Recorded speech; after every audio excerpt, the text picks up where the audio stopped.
I don't know if you heard about this, but studies have shown that men and women don't get along. Well, you heard about it.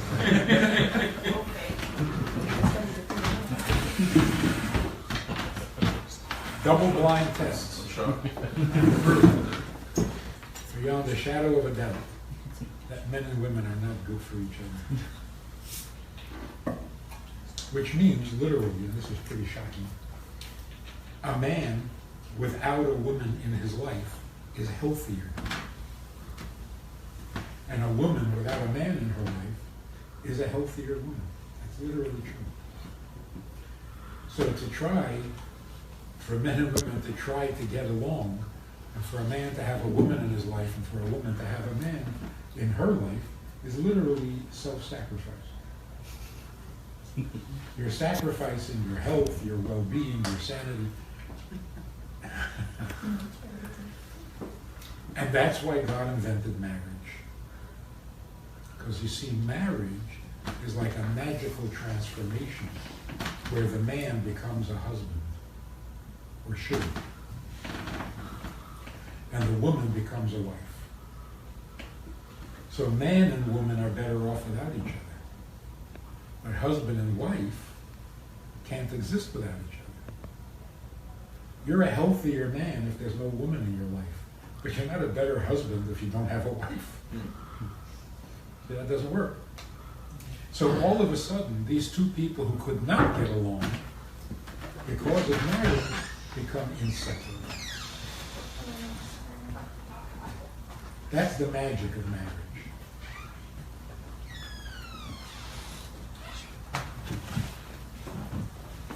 So what would happen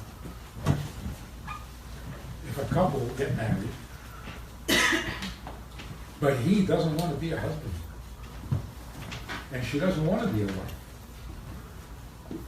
So he remains a man, she remains a woman, and they're surprised that they don't get along. Of course you don't get along. It's a man and a woman. Mars, Venus, okay. So the first time I heard, years ago, this man and woman came for counseling. They said, we're working on our relationship and it's very hard. And we've gone to therapy, but can you give us any advice? I said, wait a minute, let me get the problem. Let me get this clear in my head. You don't really like each other. So you're having a hard time getting along. And you went to therapy? Why? I mean, if two guys don't get along, they go for therapy? I don't like you anymore, so get out of my life. What are you going to therapy for? And besides, if a man and a woman aren't getting along, they don't need therapy. That's normal. They're healthy.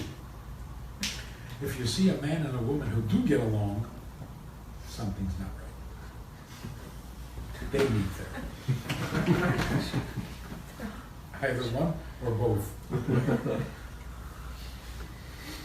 So the problem, one of the big problems in marriage today, we're talking about 3 problems in marriage. The first problem is the man doesn't become a husband and the woman doesn't become a wife. For a very simple and obvious reason. There's no glamour in it. There's no glamour in being a wife. Wives are desperate. There's no glamour in being husbands. Husbands are nerds. Wimps. The butt of all the jokes. So who wants to be a husband? Not today's society. And who wants to be a wife? Like, for example, when married women, wives, go out for an evening, what do they call it? Girls' night? A girls' night out?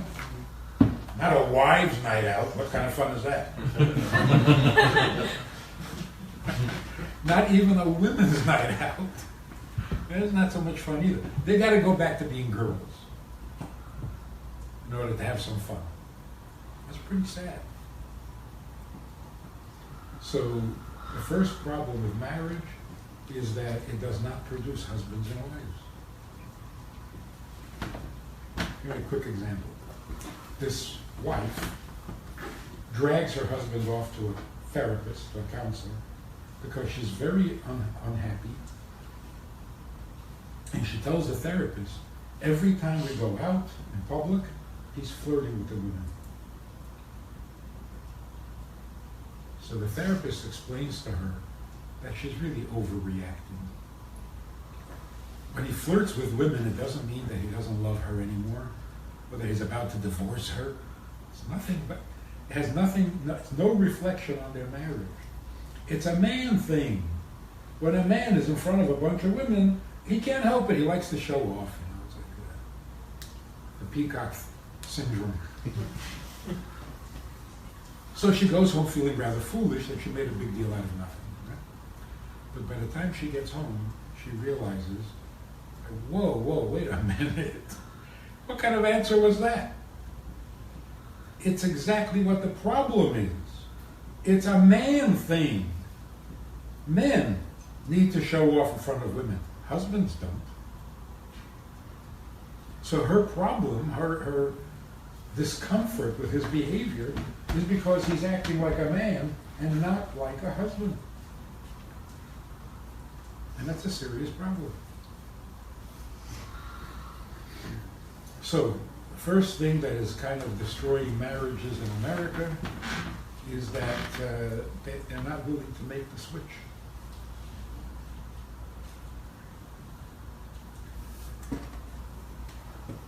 Just a little off the subject for a moment. Just a matter of how you use your mind. What is open-minded and what is closed-minded?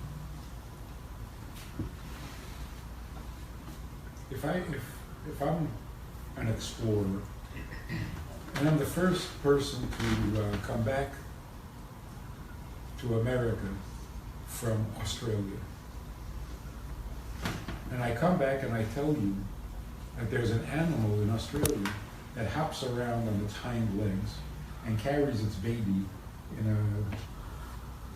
a pocket, in a pouch. If you would say, come on, I ain't gonna believe that. I'm not so naive.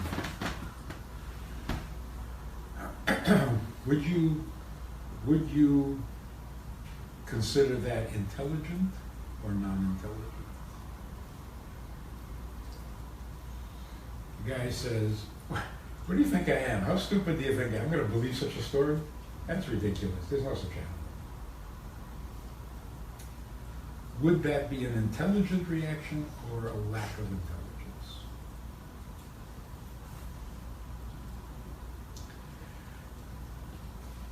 Anytime you hear something you've never heard before, it's completely off the chart. What intelligent reason do you have for objecting? So imagine, I'm the explorer, and I come and I tell you that there's a kangaroo in Australia, and you say, oh, come on, I never heard of such a thing. I say, oh, yeah, I'm an explorer. The job of an explorer is to find things that nobody else ever heard of before. So for you to say, oh, no, I never saw such a thing. I never heard of that. Oh, come on. That's why explorers get the big bucks. To come back and tell you things you never heard before. So what kind of an objection is that? On the contrary, you should be excited that you just learned something new. Isn't that intelligent? So when you hear something that you never heard before, it's completely off your radar, should you accept it unless proven wrong? Or should you reject it unless proven right? What's a more intelligent approach?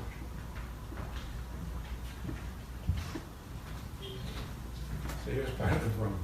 If you went to college, particularly graduate school, you would argue that first you'd reject it until it's proven right. That's called closed-minded. If you didn't experience it and you didn't see it, it can't be true. That's intelligent? It's not. A truly intelligent person, you hear something new, you have no intelligent reason to object other than that you weren't there. What kind of an objection is that? Imagine a 6-year-old, you tell a 6-year-old, whatever, you tell us, and the 6-year-old said, oh no, I never heard that. Never? In your whole 6 years? You never heard that? And if you never heard that, that's it? You're not open to anything new after 6 years? So, intelligent people love new information. Back in the olden days when your parents arranged a marriage, it worked. Now you marry for love, it's not working.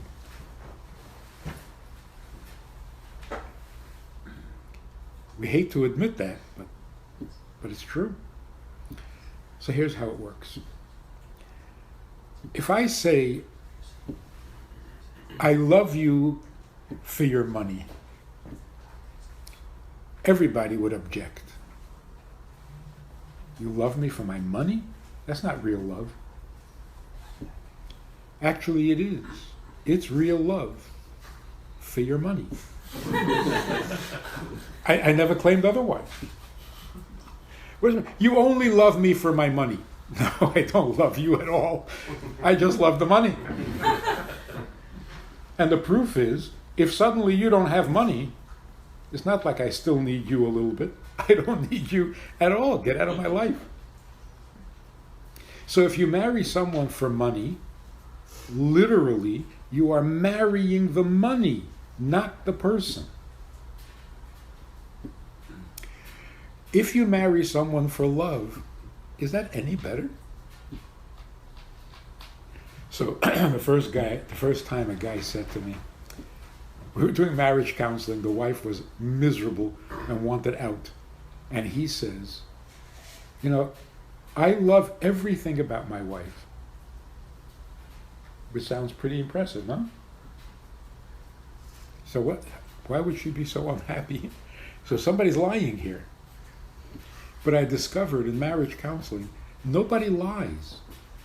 Everybody's telling the truth. It's just that it's the wrong truth. So he says, I love everything about my wife. And she says, I am miserable, I want a divorce. What's going on? So the guy says, I love everything about my wife. I said, that's nice. Do you love her? He said, I love everything about her. I said, that's not what I asked. You love everything about her. Do you love her? He says, what about her? I said, nothing about her. Do you love her? I said, I don't know what you're talking about. What's her without things about her? So what is he married to? He's not married to a person. He's married to a collection of things, which may be better than just the money. He loves her for her money, her looks, her intelligence, her humor. So yeah, he likes lots of things about her. So he is married to all those things. But is he married to her? He doesn't even know what that means. Most people don't. What do you mean, do I love her? Like what? Like what? Like who? Don't tell me what you like, tell me who you like. Love has become the objective. If love is what you're looking for, you're not ready to get married. Because you're going to marry love, you're not going to marry your spouse. So if you find somebody and you fall in love, too late, you can't marry him now. Once you love somebody, you can't marry them. Because you're already married to the love. So what you need to do is first develop a little hatred, And don't go for therapy, then marry her. But for real, if you're looking for love, go back to your mother. Where do you get love from? From a mother. If you're really looking for love, go back to your mother. It's juvenile. You are ready to get married when you no longer need love. Now you're ready to get married.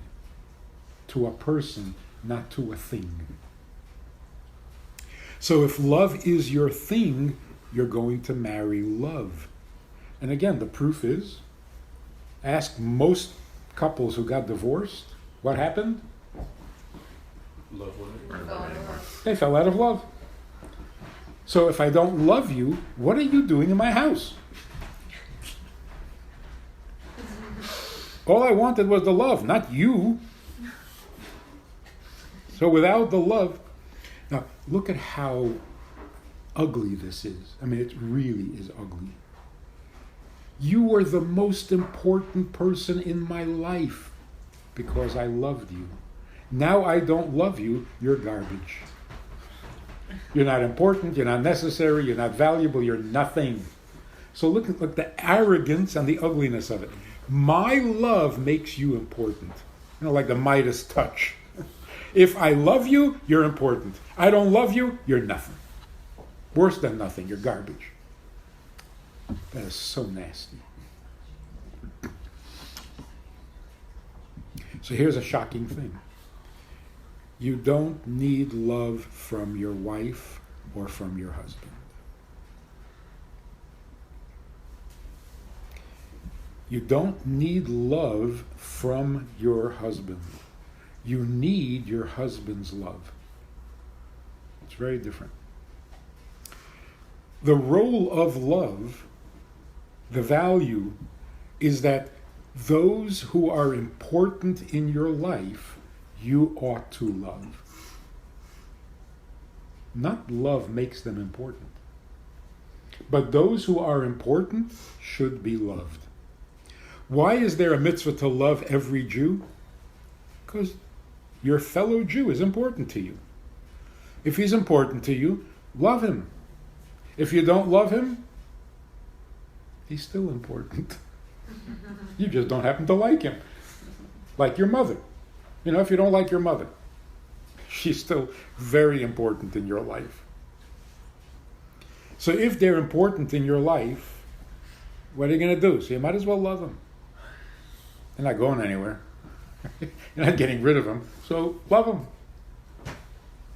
Somebody you love but is not important in your life, no matter how much you love them, they're still not important. Love does not create importance. Love is the emotion with which you should treat those who are important.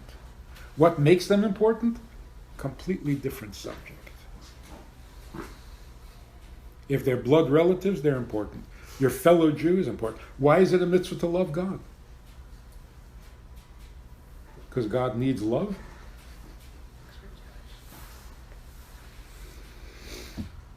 Oh, so no mother ever said to her children, "You don't love me? That's okay. You're not the only children in the world. The neighbor's children love me." Why would no mother ever say that? Because the mother is not looking for love. She's looking for her children.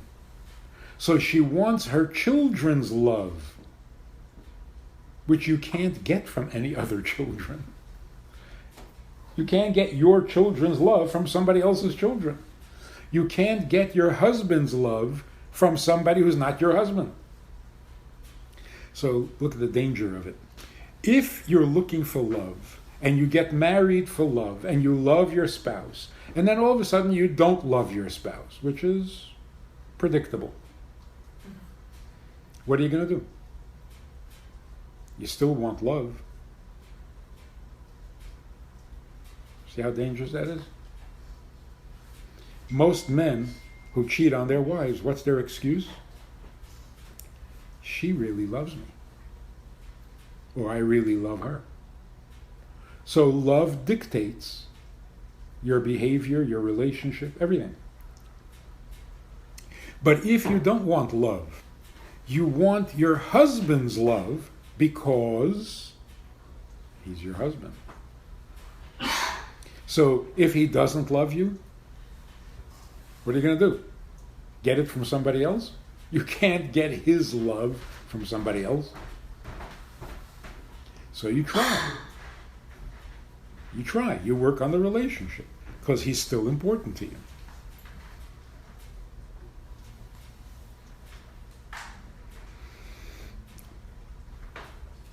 That's why instead of saying, I love you, which everybody says 12 times a day, I love you, love you, love you, I said it first. It's not a nice. Those greeting cards, they're not nice. First of all, if a husband finally gets up the courage to say to his wife, I love you, the worst thing the wife can do is to say, I love you. No, it's the worst thing. Because he finally got up the courage to express himself and say something about himself. I love you. And what does the wife say?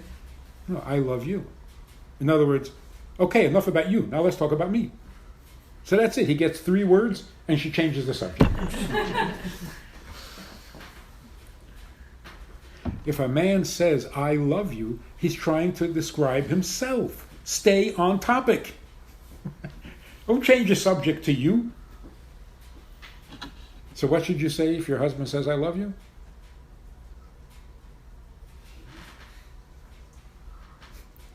Love me more. You're on the right track. Thank you. Actually, you should say, yeah, that's because you have good taste. See, it's a compliment to him.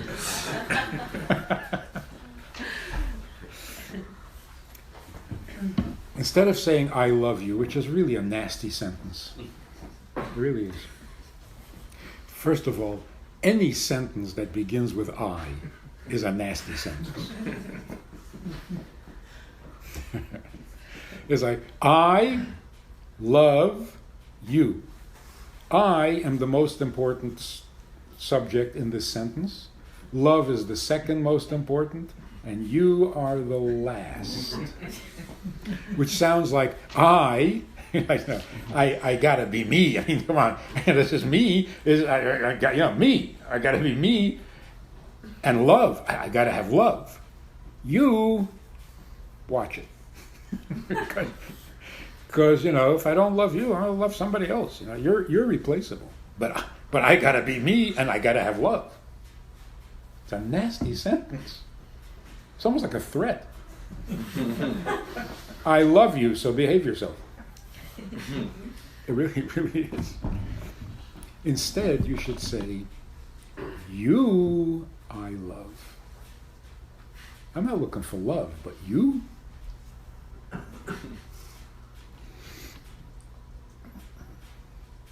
Okay, so the second thing that is destroying marriages is love. Love has become like an idol. Literally like a false god. We kill for love, we die for love, commit every crime in the book for love. Everything is love. The solution to all problems is more love. Come on, it's an obsession. And it's very Christian, by the way. Because in Christianity, God is love. So who do they worship? Love. It's love worship. If God wasn't love, they have no need for him. That's like marrying love. They're worshiping love.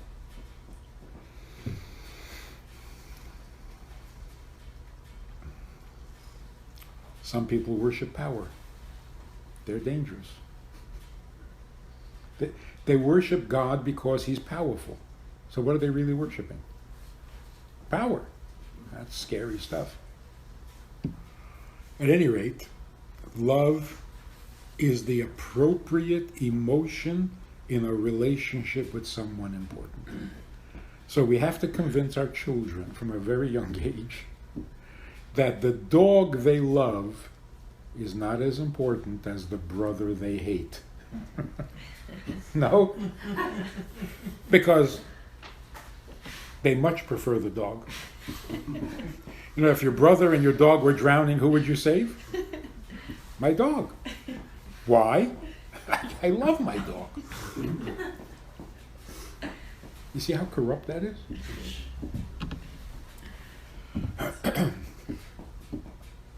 The third problem, thing that is destroying all marriages, is sex. It's so destructive.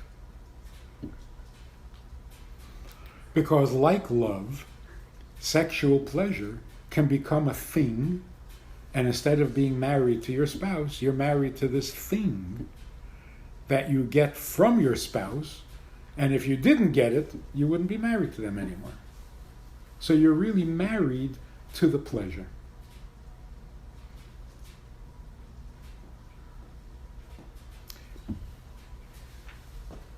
When a married couple who are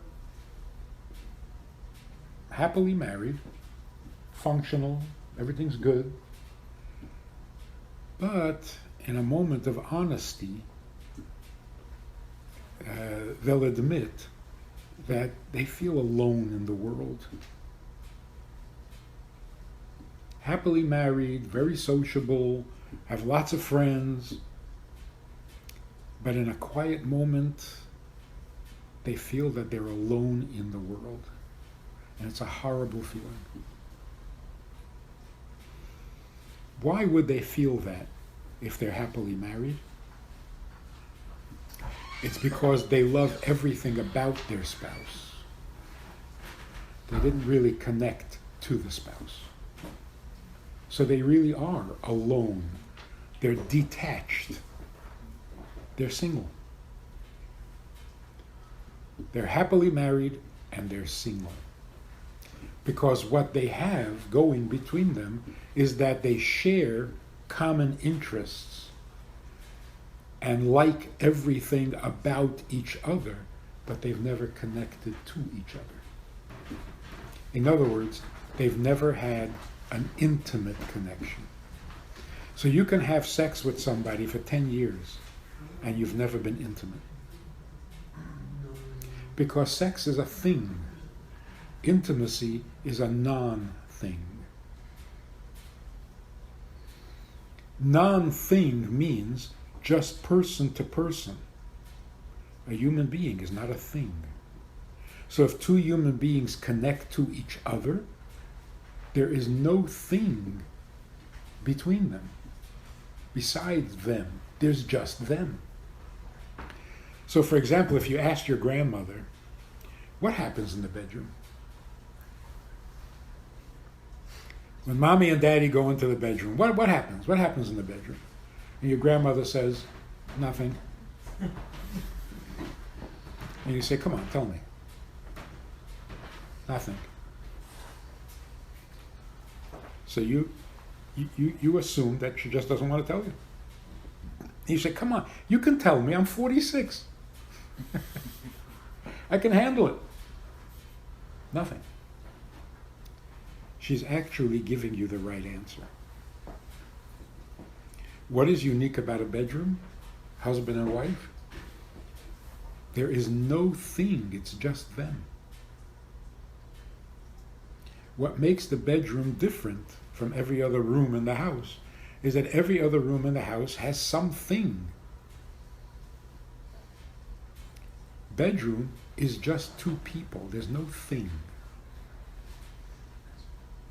So there are two people with no thing between them, nothing coming between them or distracting them from each other. So what's happening? It's not a what, it's who.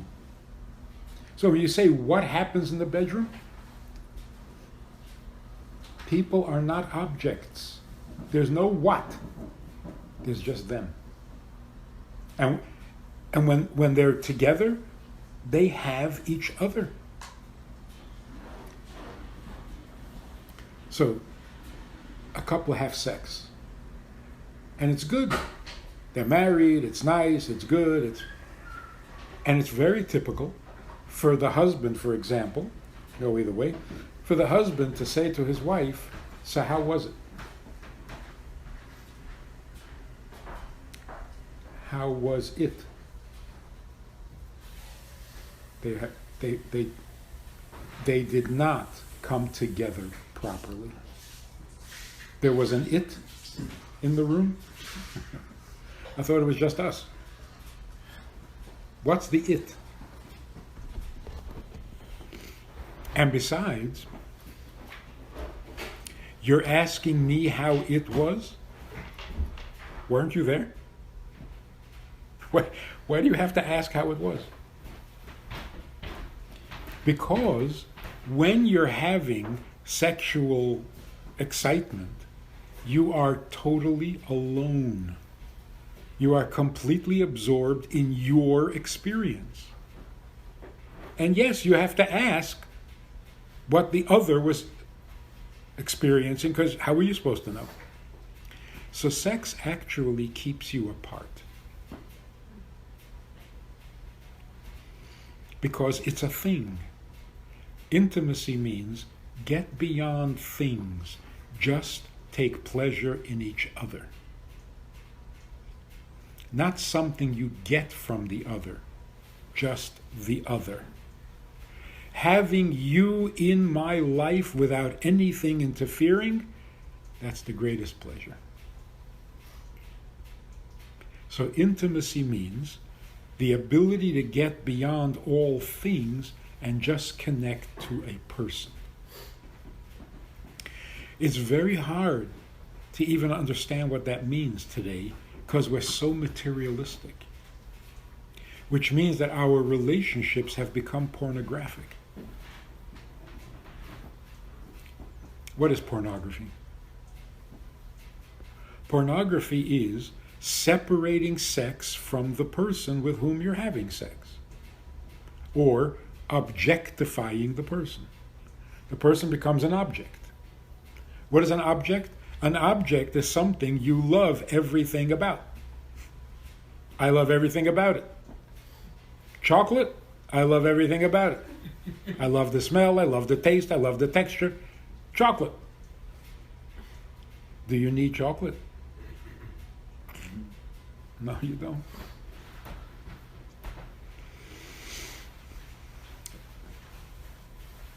When sex is not intimate, it's destructive.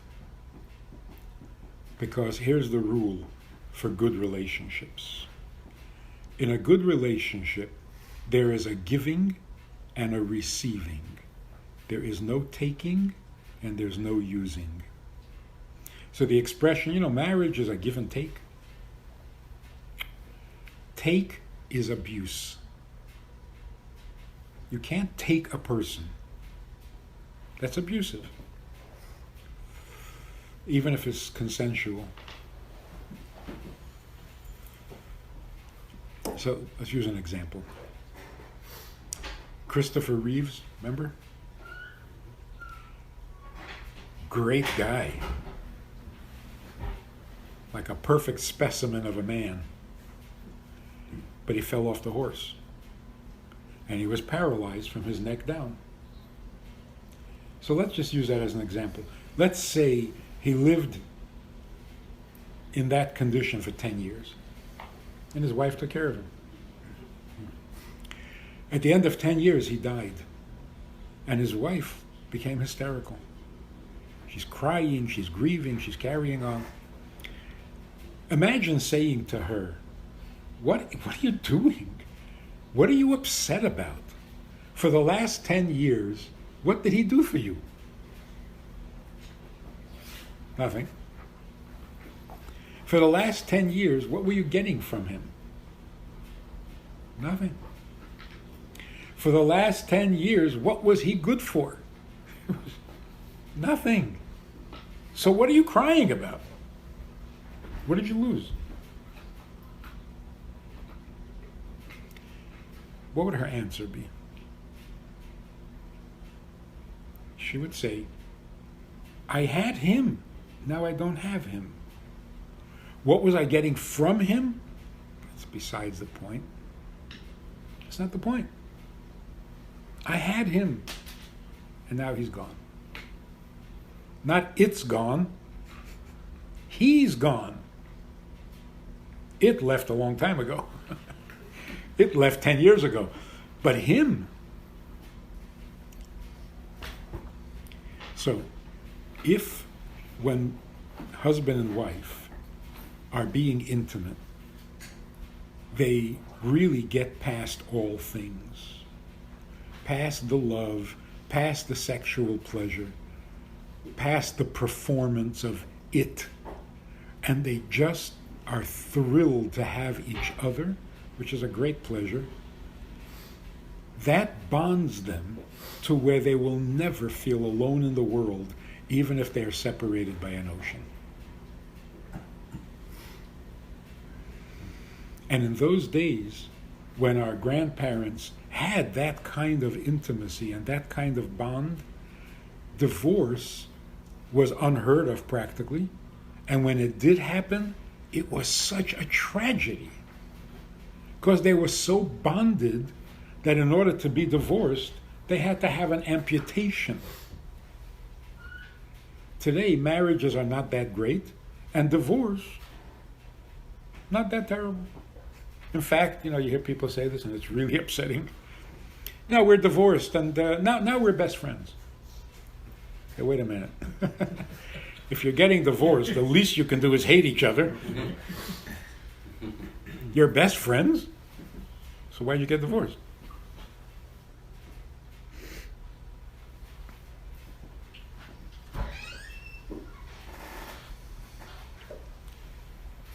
So here's the bumper sticker.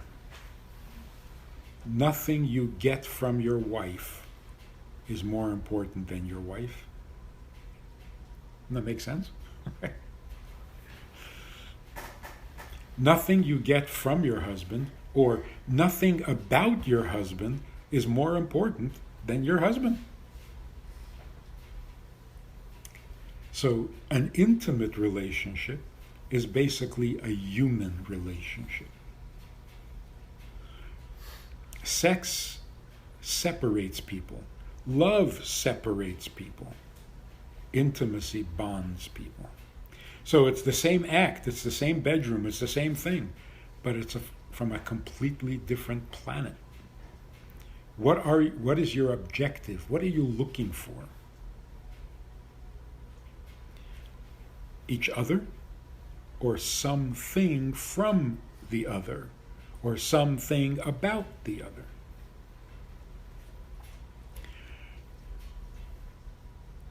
A perfectly good marriage can suddenly go into crisis because of a magazine cover. You can imagine. A guy goes shopping, supermarket, and he's at the checkout counter, and there's a magazine staring at him that says, 12 Secrets to Better Sex. He said, oh my God. I'm 12 steps away from good sex? Crisis. So he buys the magazine. And he finds out what those 12 secrets are. Now he feels better. Then he goes shopping again and it says 24 ways to improve your sex life. Says, whoa, 24 things I'm missing? It's terrible. Because if sex is a thing, well, a thing can be good, it can be better, you can have a lot, you can have a little. It's a thing. You'll never be satisfied. Some guy came over to me a long time ago. He came up to me and said, I'm just curious. When you sleep, Is it with your beard under the blanket or on top of the blanket? No? I couldn't sleep for weeks.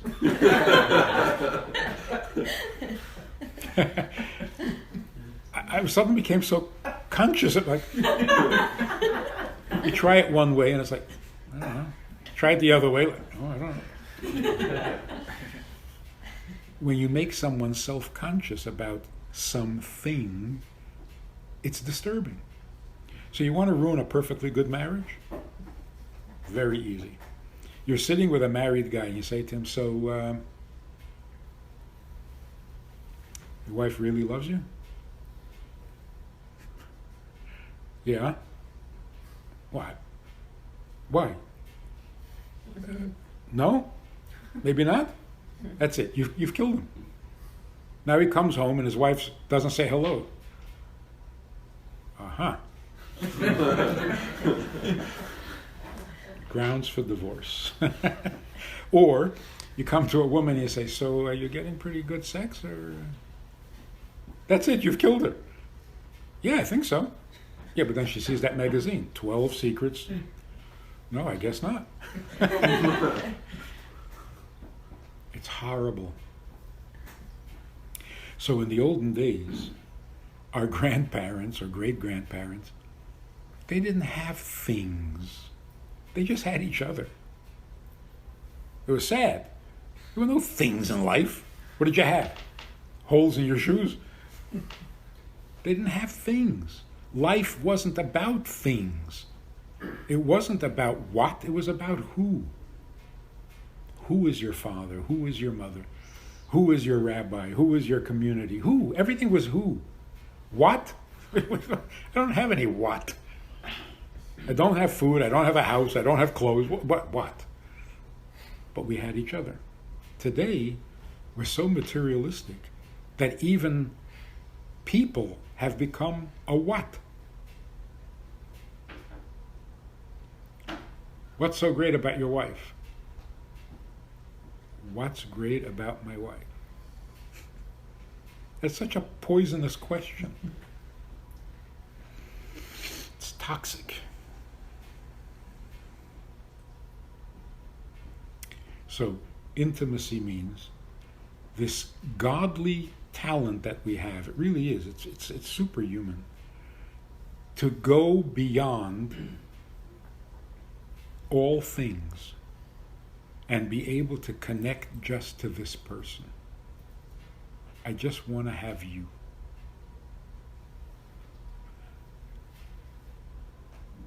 And if you achieve that, even a few times in a year, you are so bonded. You will not feel alone ever.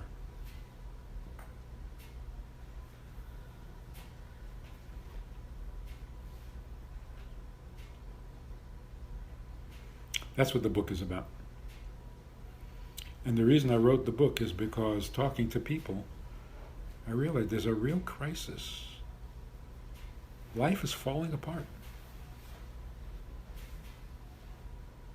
Everything that is supposed to be sacred has become an object.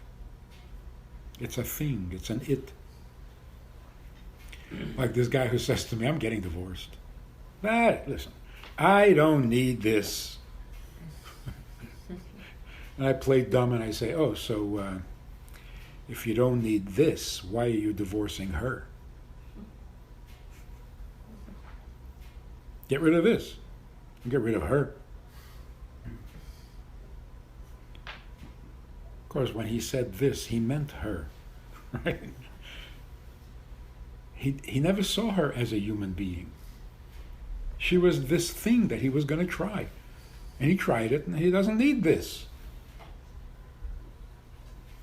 He certainly doesn't need her.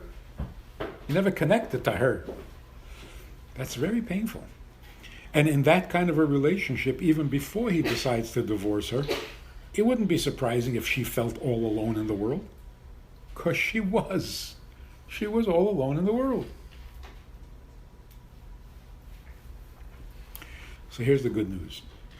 The Torah says, When God created Adam and Eve, God said, therefore, should a man leave his mother and father, cleave to his wife, and become one. It's an amazing statement. The more you think about it, the more insight. Leave your mother and father and cleave to your wife. So first, that tells us, make peace with your mother and father. Don't bring your fight with your parents into the marriage. So if you want to cleave to your wife and become one, leave your mother and father. Don't bring that conflict with you. If you're still attached to your father, you're not ready to get married. Right? You're married to your father. But another very important thing. If you have a mother to whom you're very attached, and you have a father to whom you're very attached, God says, leave them and cleave to your wife, and you'll become one. What's wrong with being one with my father? What's wrong with being one with my mother? So God is saying, you will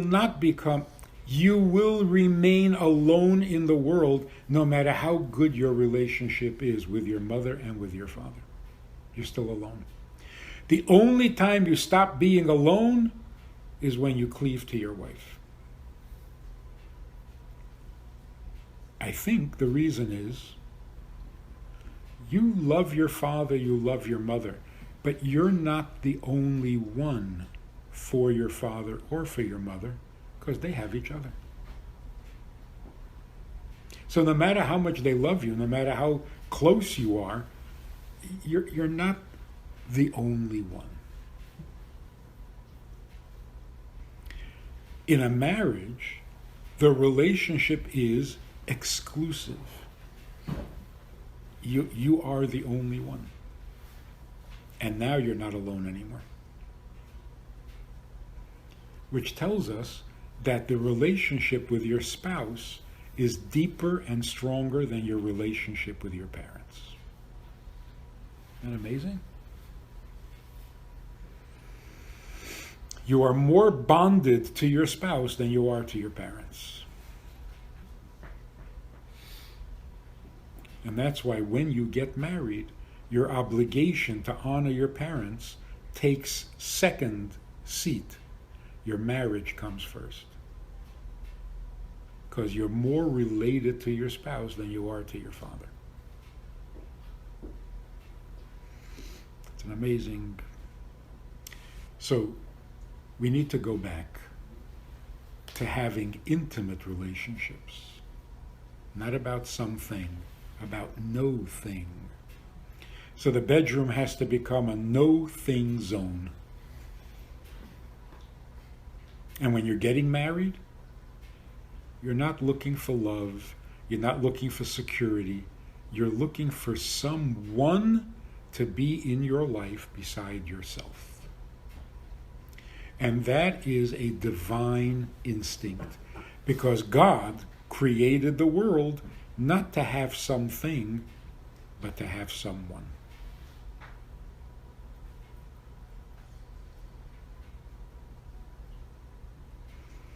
We're created in His image, so we also have this instinct to find someone beside ourselves. So God didn't create the world for love. He didn't create the world for things that are pleasurable. He created the world because there was just Him, and that's not divinely satisfying. He created the world in order to have us. Unconditionally.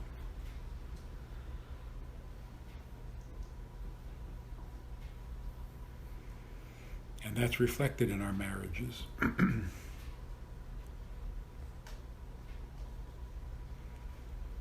This make sense?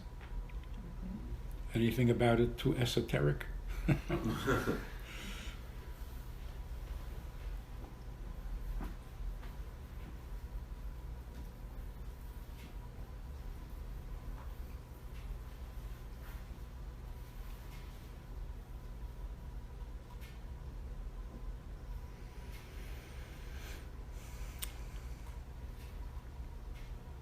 to be married, you have to be perfect. Even in your own mind, it's okay. Because if you feel like you're not perfect, you're going to be looking for something to make you perfect. And you're not going to connect to your spouse. When can you really connect to your spouse? When you don't need anything. Who doesn't need anything? Someone who's perfect. So convince yourself you're perfect and then get married. Perfect enough. So how do you know you're ready to get married? Look in the mirror. In the morning when you get up, look in the mirror. If what you see fascinates you, don't get married. You're still way too busy with yourself. But if you look in the mirror and your reaction is, again? You again? Okay, it's time to get married. It's time to put a new face in the mirror. In other words, when you're done perfecting yourself, either because you are perfect or because you just don't want to be any more perfect, that's when you get married. God created the world. He was already perfect. So if you were to ask, what did he create the world for? Oh, that's a trick question. He didn't create the world for what? Because he was perfect. There was nothing missing. And yet he created the world? Not for something. He created the world for nothing. That's good news. He created the world for someone, not for something. This world is God's bedroom. And he just wants to have us.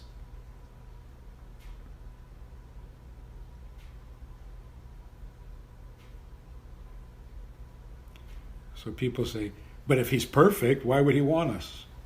And I said, the only time you can want someone is if you're perfect. Because if you're not perfect, you still want something. Is this making sense? Or? So when you propose, guy asks a girl to marry him, he should say, will you please marry me?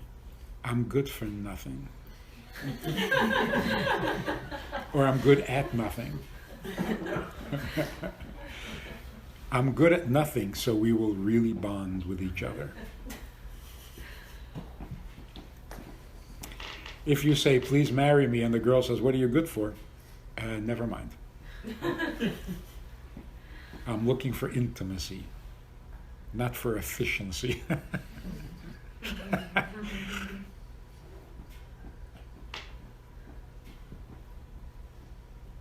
Yes, no?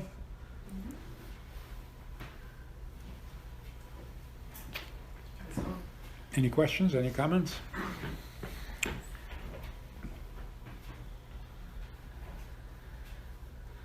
Everybody get tidy.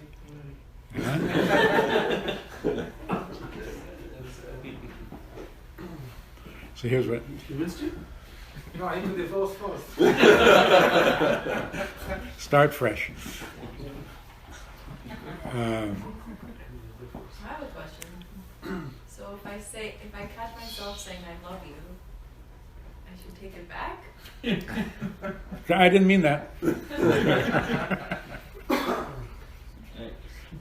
You forgot, you have to say Reverse. You, I love. But once you're married, everything about the person becomes important. But because of the person. Your love, yes. Your attention, yes. Your opinion of me, yes. Otherwise, why would I care?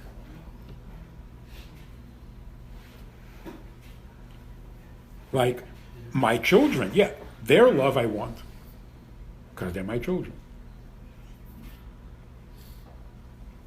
So here's one other thing. That's actually the flip side. If you're not marrying for love, what are you marrying for?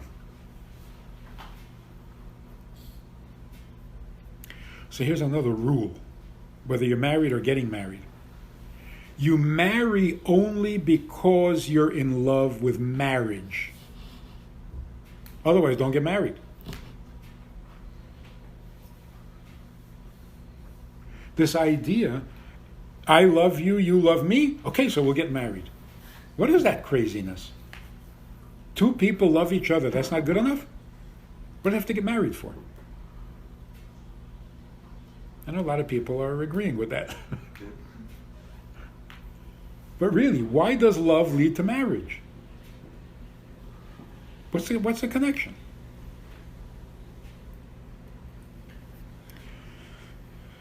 It really doesn't. So if you're not madly in love with marriage, don't get married. So the first thing you need to know about the person you're considering is, not do you love me? Do you love marriage? Otherwise, I'm not marrying you.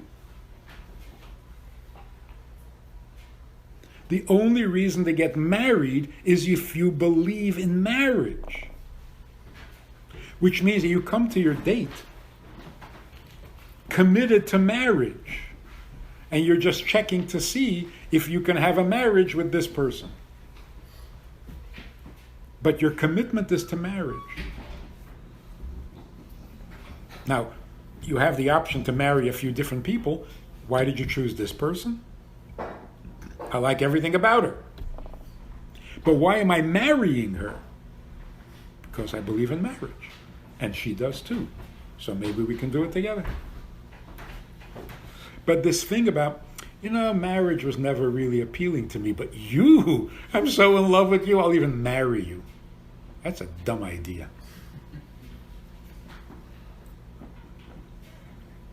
If you're not in love with marriage, don't marry.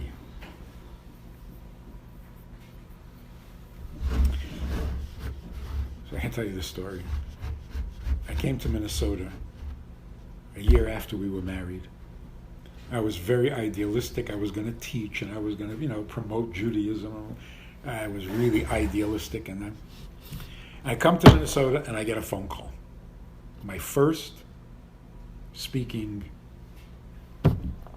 teenage girl from a high school in a suburb of Minneapolis wants to know if I would come and speak to them about intermarriage. It's a public high school. No way they're discussing intermarriage. It was actually a home economics course. I don't know why they were discussing. But I couldn't care. Would I come? Of course, that's what I'm here for. I was very excited.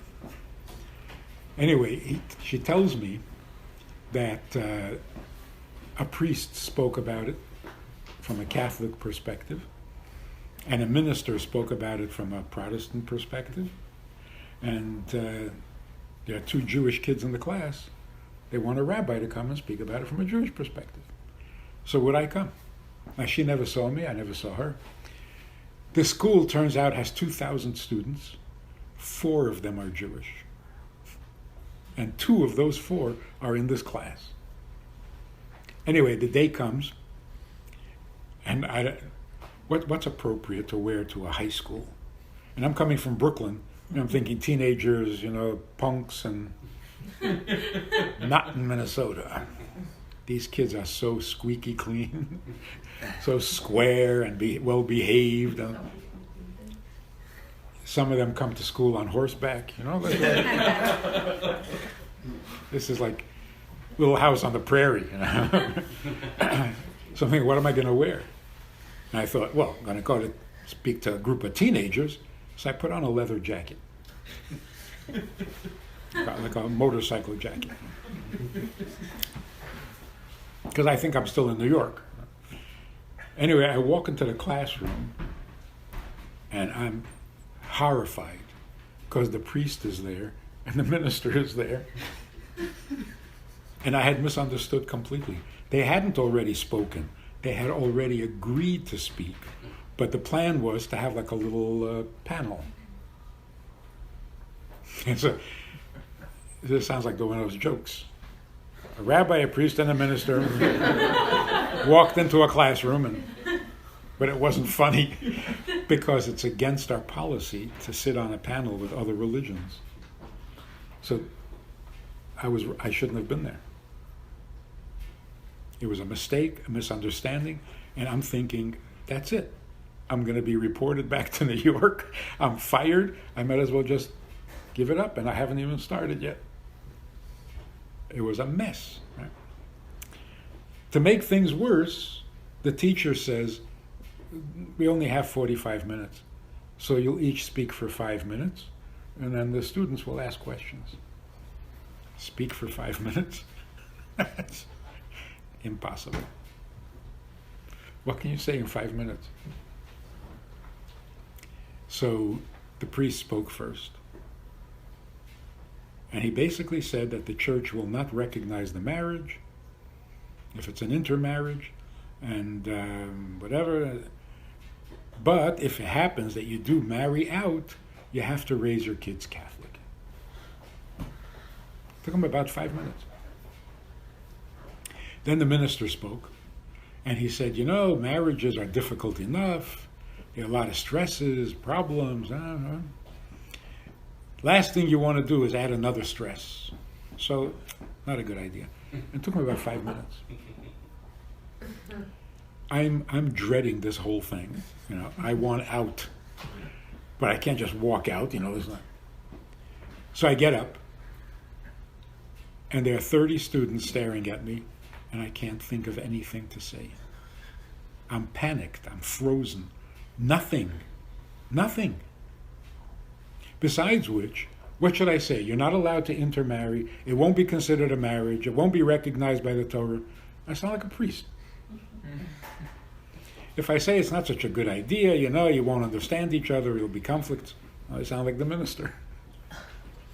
So what should I say? So let me tell you what happens. When your brain freezes, but you have to say something, what actually happens is that your mouth starts to talk, and you have no idea what it's saying. Really, that's exactly. So I'm standing there, and all of a sudden I'm saying, why are we discussing intermarriage? In today's day and age, this was 1971. What? In the 70s? We're talking about intermarriage? Nobody gets married anymore. You live together for as long as you like. When you don't like, you leave. Marriage is out. That's what was going on in the 70s. After the crazy 60s, people were saying, there's no need for marriage anymore. Nobody's going to get married anymore.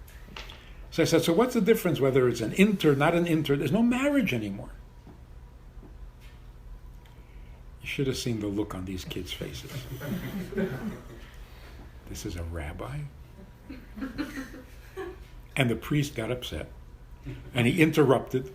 And he said, that's living in sin. You're not allowed to do that. Now these kids, very politely, very respectfully, started giving me arguments for why you need to get married. They try to convince me that you're supposed to get married. So one guy says, human beings are not meant to be alone. You need companionship. So I don't know what I'm doing. I'm completely out of control. So I said, all the companionship you want. 1 companionship, 2 companionship. But why are you marrying? This girl said, when I graduate, I want somebody to support me. I said, then why are you going to school? Get good grades, support yourself. One after the other, they're offering me arguments, and I'm dismissing it because I have nothing to say. Finally, one girl says, when you have a baby, the baby has to have a mother and a father. I'm going downhill fast without brakes. I said, babies? Nobody has babies anymore. Haven't you heard of birth control? The priest got upset. And he said, that's unnatural. That's 25 minutes. This went on. And after 25 minutes, the students said, "So why do we get married?" I said, "As far as I know, the only reason to get married is because God said so. God told Adam and Eve to be monogamous, and since then, with few exceptions, people are monogamous." And then I thought of something to say. I said, and that's why intermarriage is not a good idea, because the whole reason to get married is because that's how God wants you to live, and then you marry somebody who doesn't want you. I mean, make up your mind. So if marriage is only because God prefers it that way, so do it His way. You know, it's like making a Seder on Pesach night and serving bread. Come on. If you don't want to make a Seder, fine. But if you're making a Seder, serve the matzah. As soon as I said that, the bell rings, class is over. Before I could turn around, the priest was out the door. Disappeared. The minister, who was old enough to be my father, I was 22. He comes over to me and he says, Can I walk you out to the car? And I thought, oh, he must be offended or something. Like, what? Why? So we're walking down this long, high school building, long corridor with lockers on both sides, and we're just walking, and he's not saying anything. And I'm really like, wow, he's very angry. He can't even talk. Anyway, finally he says, "What you were saying in the classroom, is that from the Old Testament?" So I kept a straight face and I said, "It's the only one I've read."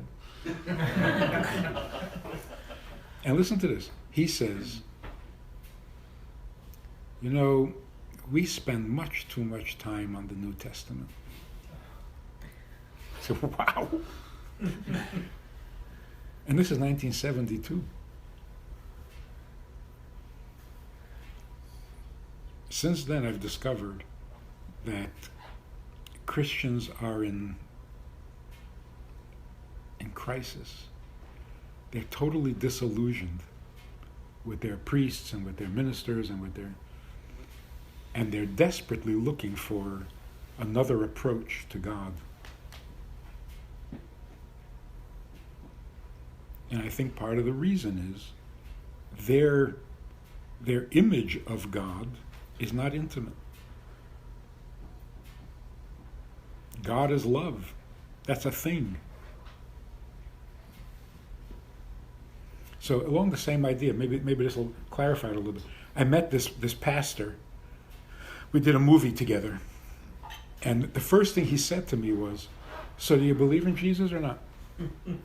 And it wasn't confrontational. He was just very straight, Minnesota nice. And he says, "So, let's get one thing clear. So you believe in him or not?" And I said, I don't really know. But I'm looking for a God that I can serve, not a God who's going to serve me. The guy started to cry. He says, I never thought of that. What is the promise of Christianity? That God will save you. So I don't want a God who's going to be my valet. I want a God who I can serve. So why would I be interested in? So the relationship that Christianity offers with God is a one-way relationship. He'll help you, that's it. That's not intimate.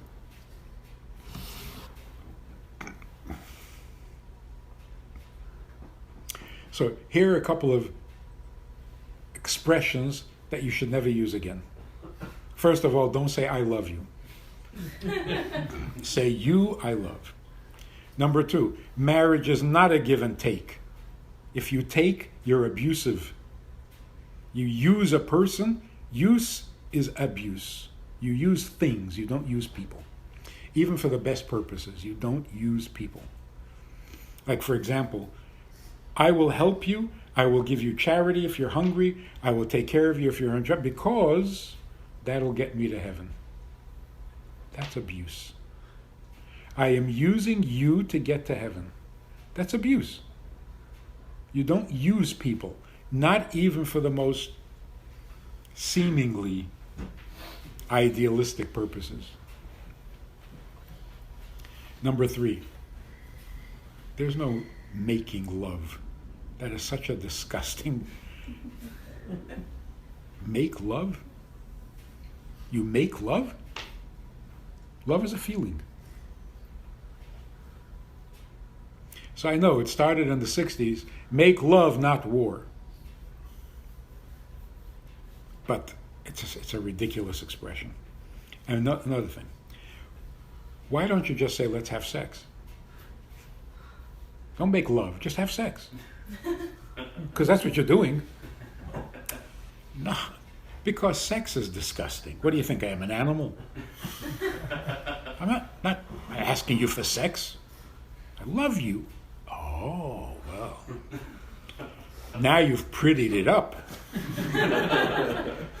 Now it's respectable. We're not having sex, we're making love.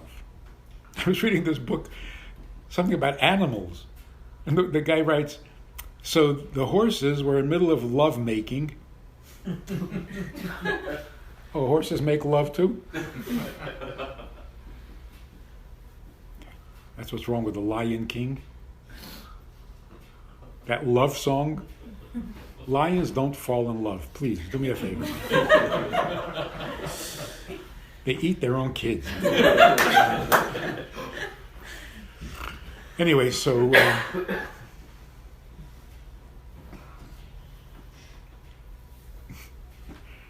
I actually heard this woman say, they asked her, what do you do? She says, I'm a stay-home mom for my dog. How lonely are people? She's a stay-home mom for her dog? You're desperate. Get a life. Anyway, so what is the expression making love shows that you think sex is dirty. So you can't just say, I'm having sex. You pretty it up. If you're doing it out of love, oh, well then, Which I never understood, because if sex is disgusting and dirty, don't do it with somebody you love. Do it with somebody you hate. Why ruin love? So it shows a very negative. Intimacy doesn't need to be prettied up. When husband and wife are being intimate, they don't have to call it making love. They're being intimate. It's holier than love. Love is just a feeling. Intimacy is real. So that expression, making love, it's got to go. How was it? Got to go. There's no it. There's just us. In fact, this is a beautiful thing. The mezuzah on the door. The word mezuzah, strange word. It's really a combination of the words zu and ze. Zu is feminine and ze is masculine. So you put a mezuzah on the door of your house, which means this is a place for him and her, not for stuff. What was that comedian's name? The guy with the stuff? George Carlin. George Carlin. I was gonna say, You know his routine? I was gonna say Carrot Top, but George Carlin actually makes sense. Yeah, he makes a lot of sense. But you know his routine with the stuff? Uh-huh.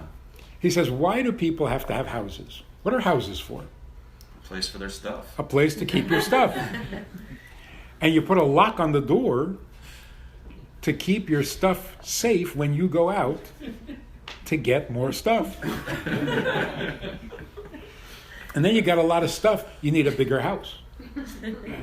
You put 2 locks on the door to protect all that stuff when you go out to get more stuff. And then you've got so much stuff you can't stand it. You need to take a break. So you take a little backpack with the fewest items, stuff that you can get away with, and you go away from your stuff. But then you got to come back to the stuff. Intimacy means you got past the stuff. It's not about stuff. Not even about beautiful stuff. It's just about us. So mezuzah means a place for zu and zeh, him and her. No stuff. No things. So practically speaking, no television in the bedroom.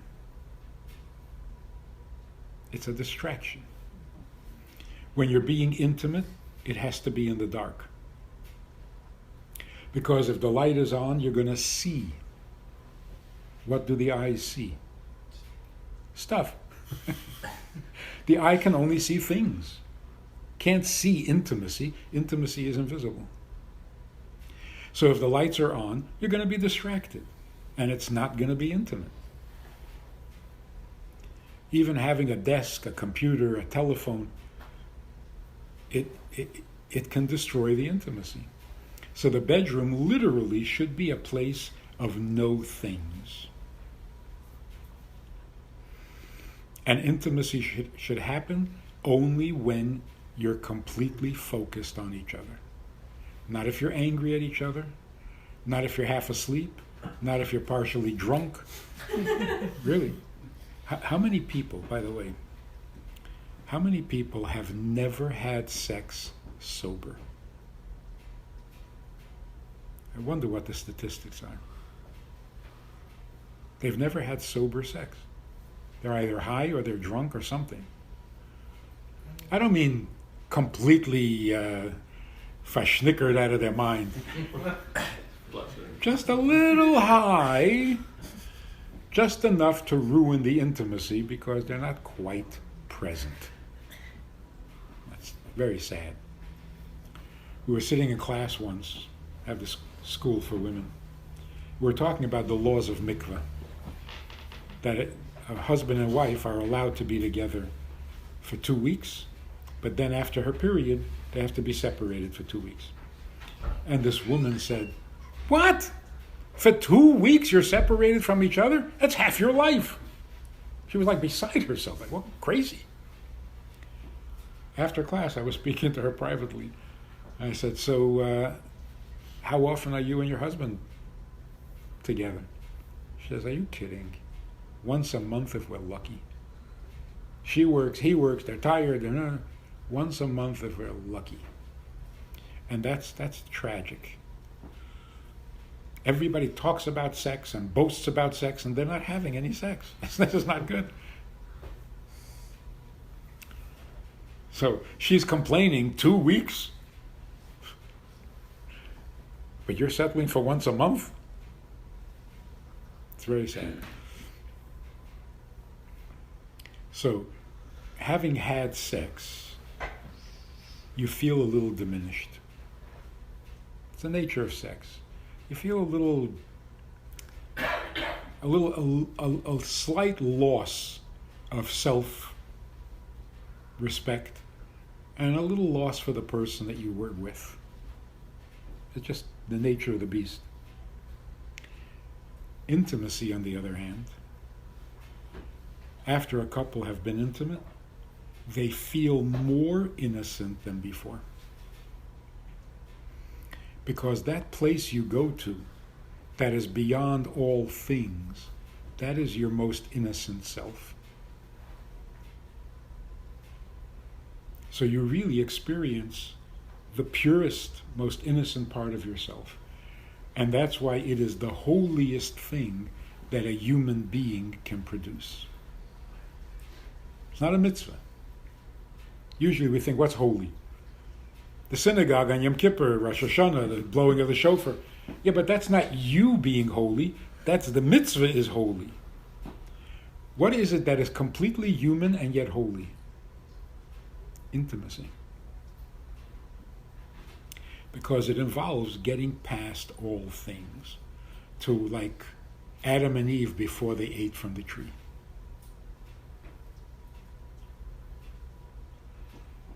So that's what the book is about. I asked some rabbis to endorse it. Good joke. Not allowed to talk about these things. Not allowed to talk about these things, and how should anybody know? Like somebody said, you don't need to tell me how to have sex. That's right. If you want sex, you're on your own. If you want intimacy, take my advice. Intimacy needs wisdom, it needs instruction, it even needs laws. Because the laws protect the intimacy from becoming sex. Make sense? And like Jackie Mason says, he asked these people, why does every movie have to have a sex scene? And they say, well, because the movie is a depiction of reality, and in real life people have sex. And he says to them, yeah, they also have soup. That is devastating. He said, and in fact, more people have soup than sex. Nobody says, no soup, I have a headache. So why doesn't every movie have to have a soup scene? No spoon. No spoon. No spoon. That's the other joke. Taste the soup. Unfortunately, in recent years, sex has lost its appeal. People don't want to admit it, but it's true. Even teenagers, they're bored with it. They don't want sex. Sex has become soup. Nobody's interested anymore. So the laws of marriage are there to protect the intimacy from becoming sex and the sex from becoming soup, because that's what it's become. And that's dangerous, because that's how a society becomes extinct. The Romans are gone because to them, sex became soup. The Greeks are gone because to them, sex became a thing. So, of course, they stopped having kids. So they're gone. I was in Italy, in Rome, a couple of years ago. I finished speaking, whatever it was. I got in a taxi to go back to the airport. And there's a street there, I don't know what it's called, the plaza or whatever. The pedestrian traffic. You know what I'm talking about? You've been there? Yeah. What's the name of that? You might know. Anyway, the people walking the streets, crossing the streets, are so heavy, cars can't move. So we're sitting there, surrounded by people, and I'm late for the airport. So I said to the taxi driver, who wasn't Jewish, I said, these Romans are going to make me miss my flight. He says, there are no Romans. The only people who are still here from those days are the Jews. These are not Romans. Romans are gone. Because they stopped having children.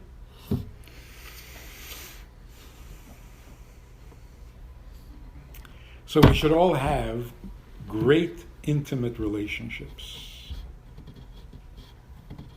And in order to be able to have intimate relationships, we have to be very secure. Marriage has to be secure. You got to know, this is me, this is my place, this is where I belong, this is the person in my life. I can relax. It's not a performance, it's not a test. It's not an Olympic event. It's just us. Then you never feel alone again. So if you want to read up on it, there's a movie and a book. For the movie, you have to be 18 and over. We will ask for ID.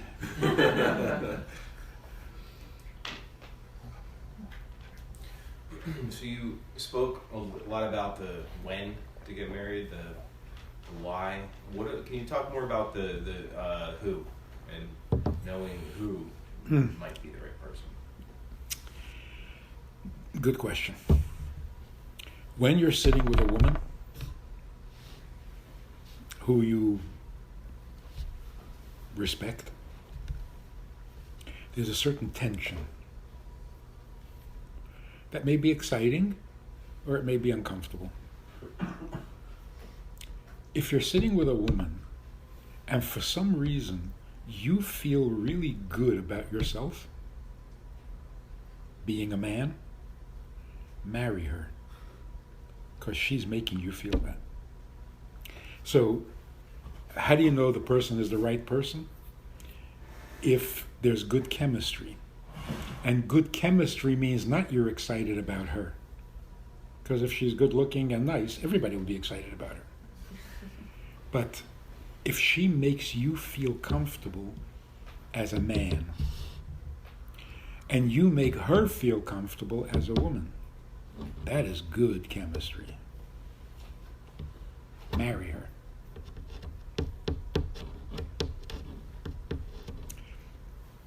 In practical terms, if you're sitting with a woman and you're feeling like, I wouldn't mind taking care of this woman for the rest of my life,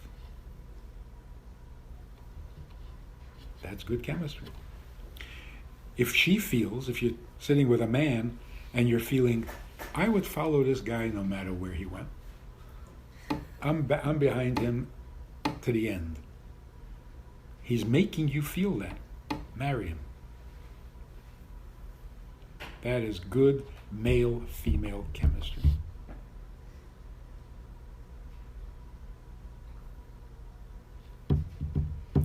But don't reverse it. If you're sitting with a woman and you think, I would follow her to the end of the world, no, that's not good. Then you're the puppy dog. Or if a woman is sitting with a guy and is thinking, I could take care of him for the rest of my life, you're mothering him. Not good. Your feelings come later? Those feelings? Any feelings? Oh yeah, a lot of feelings come later.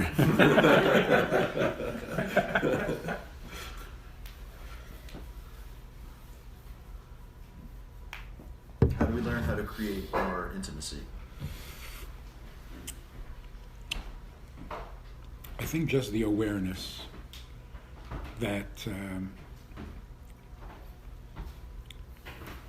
you want to be bonded to the person,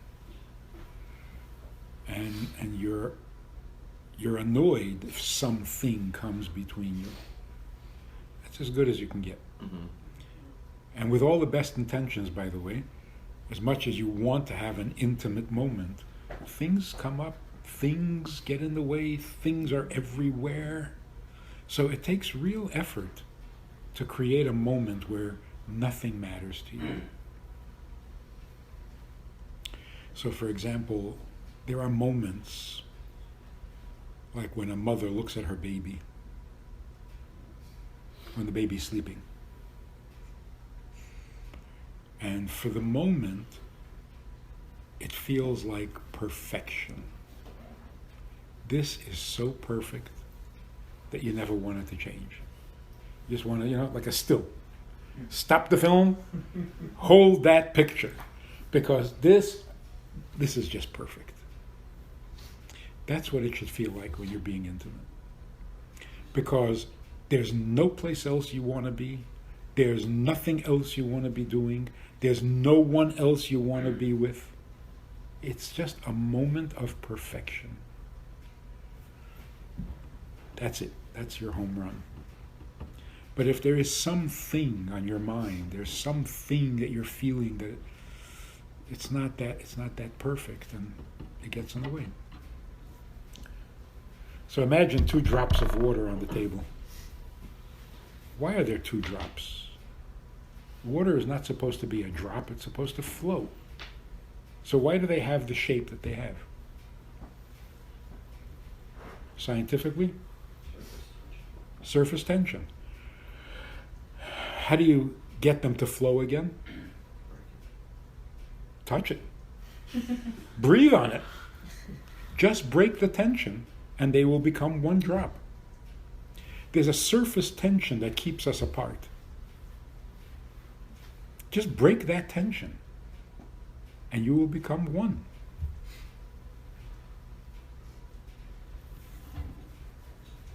So in order to break that tension, you need to create an environment, an atmosphere.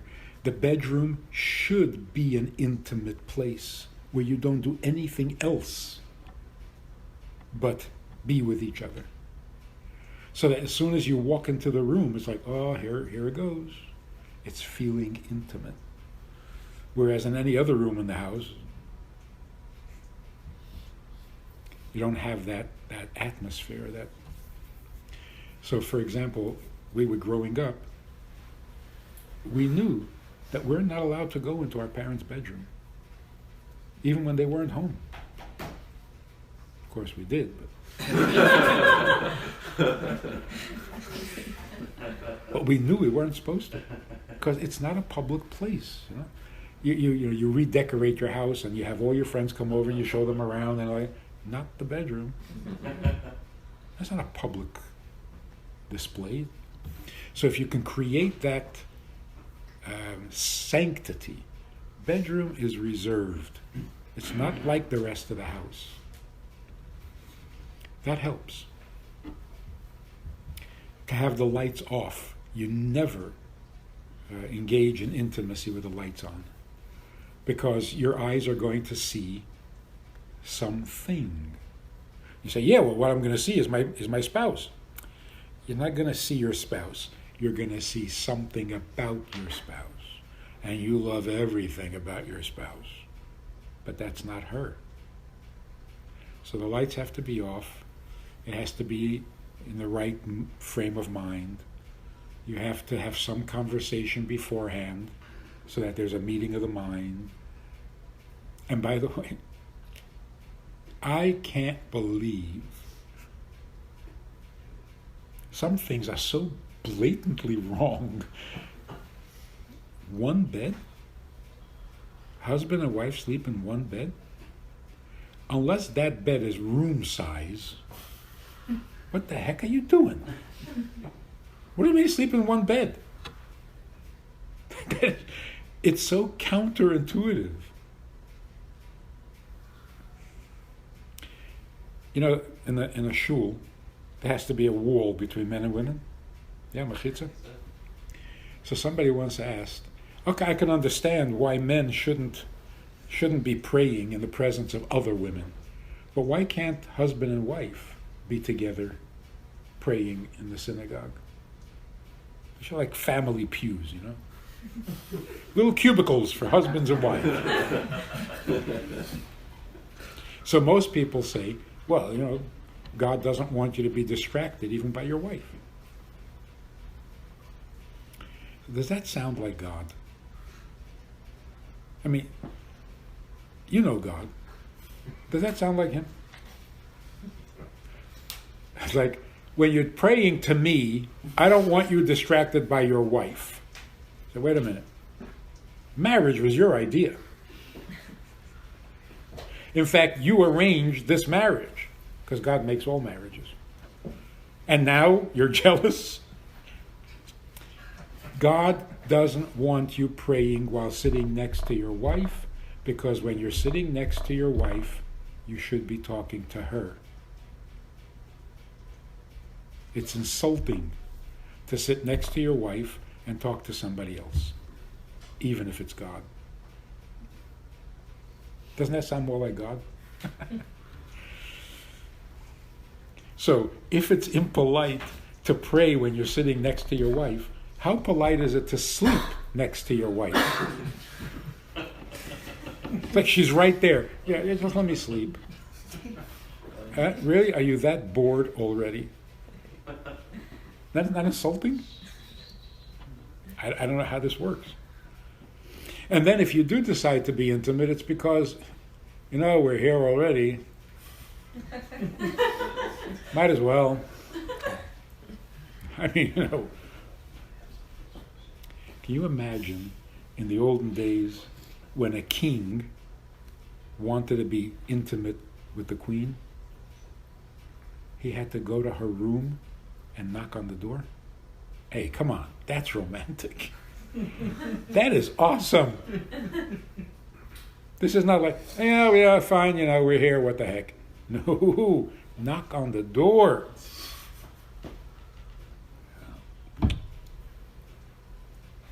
I think one bed is a horrible idea. It's a horrible idea. If you're not being intimate, like what's wrong? If you are being intimate, it's because we're here already, that's not, there's no romance there. It's terrible. So at the very least, you don't have to have separate rooms, at the very least, separate beds. You want to be intimate, show a little initiative, you know what I mean? Like, get up and show some interest. I really think one bed is a terrible idea. And besides, you don't sleep well. It's a crazy idea. So now they have the beds, the numbers. You have your number, I have my number. Oh, finally, like a little separation. So there are some rules about how you achieve intimacy, not just another sexual.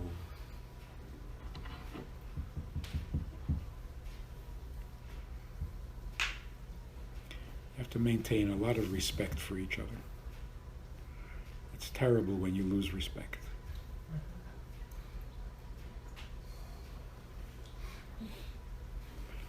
You ever see these couples who've been married like for 60 years? Ancient little people. And they've been married for 60 years and they're still respectful with each other. They're careful what they say to each other, and that is awesome. And then you look at young couples and the way they treat each other is really distasteful. They talk to each other like,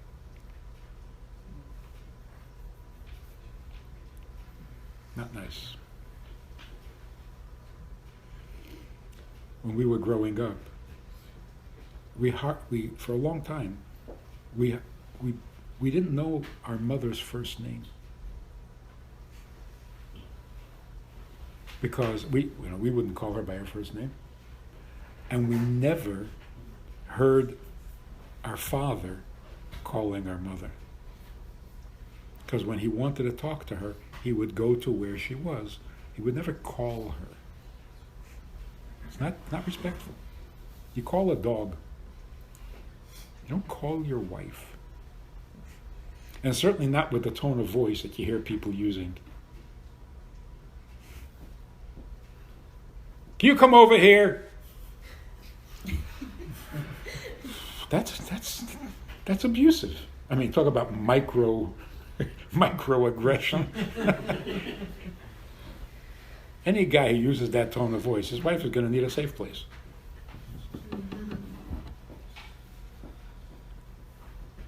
Where are you? I can't imagine my father doing that. You want to talk to your wife, go to where she is and talk to her like a mensch.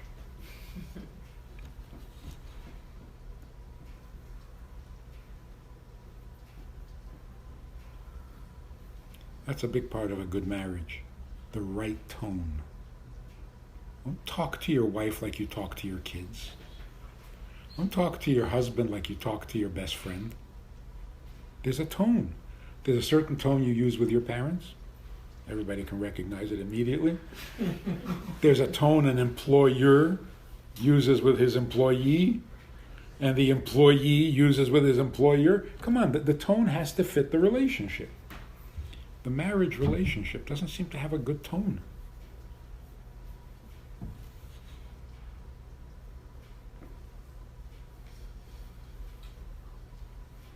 Guy sitting in his office, big office, with a window. He's a big shot in the company. And he answers the phone.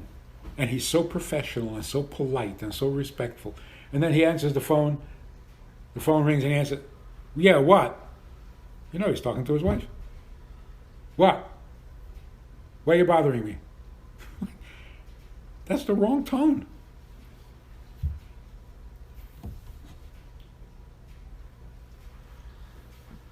So with a little bit of effort, we can make our marriages really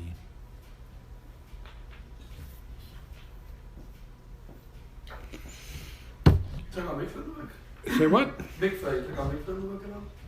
Yeah, there are a lot of books about mikveh. I wanted to expand the topic, the conversation to.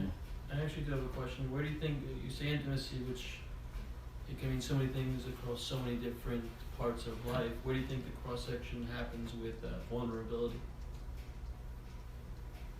Yeah. I was going to write another book. And the title, I already have the title. The title is My God is More Vulnerable Than Your God. Because intimacy involves vulnerability. And vulnerability is a divine gift. It's not a weakness. It's magnificent. So in order to really become one with each other, you have to be really vulnerable and be willing to be really vulnerable. You surrender yourself completely because you trust the relationship. When you surrender, it's like giving up the surface tension. And then you flow into each other. You become one. So yeah, vulnerability is, I think, the biggest contribution that psychoanalysis has made so far is introducing the idea that vulnerability comes from strength, not from weakness. That is so true.